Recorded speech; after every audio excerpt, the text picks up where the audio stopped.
আজকের গল্প সিংহ ও ইঁদুর।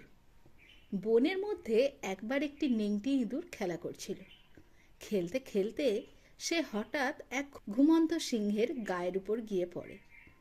এইভাবে কাঁচা ঘুম ভেঙে যাওয়ায় সিংহ তো প্রচণ্ড রেগে যায়।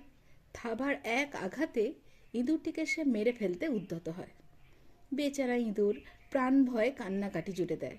এবারের মতন মাফ করে দিন প্রভু, এমন অন্যায় আর হবে না। জীবনে হয়তো আপনার কোনো দিন কোনো কাজেও লাগতে পারি। নেংটির কথা শুনে সিংহ হাসতে থাকে। বেটা বলে কি, ওর মতন একটা পুচকে ইঁদুর নাকি পশুরাজের কাজে আসবে? যাই হোক, ইঁদুরটিকে প্রাণ ভিক্ষা দেয় সে। এই ঘটনার পর অনেক দিন কেটে গেছে। সব দিন সকলের ভালো যায় না। একদল শিকারী জঙ্গলে ঢুকে ফাঁদ পেতেছিল, উদ্দেশ্য শিকার ধরা। দৈব দুর্বিপাকে সেই দিন সেখানে সেই সিংহটি ফাঁদে আটকা পড়ে যায়। অনেক চেষ্টা করেও সে সেই ফাঁদ ছিঁড়ে বেরিয়ে আসতে পারে না। অবশেষে সে বিকট গর্জন আরম্ভ করল। ঘটনাচক্রে ইঁদুরটি সেই দিন ধারে কাছেই ছিল।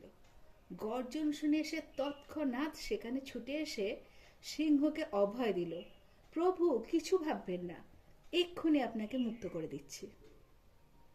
সিংহ অবাক হয়ে দেখতে থাকলো পুচকে ইঁদুরটার কি অসম্ভব ক্ষমতা।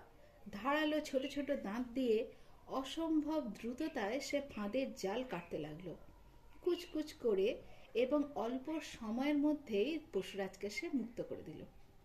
তারপর সে তাকে বলল, মহারাজ, সেদিন আমার কাতর প্রার্থনা শুনে আমায় প্রাণ ভিক্ষা দিয়েছিলেন, আমি কৃতজ্ঞ।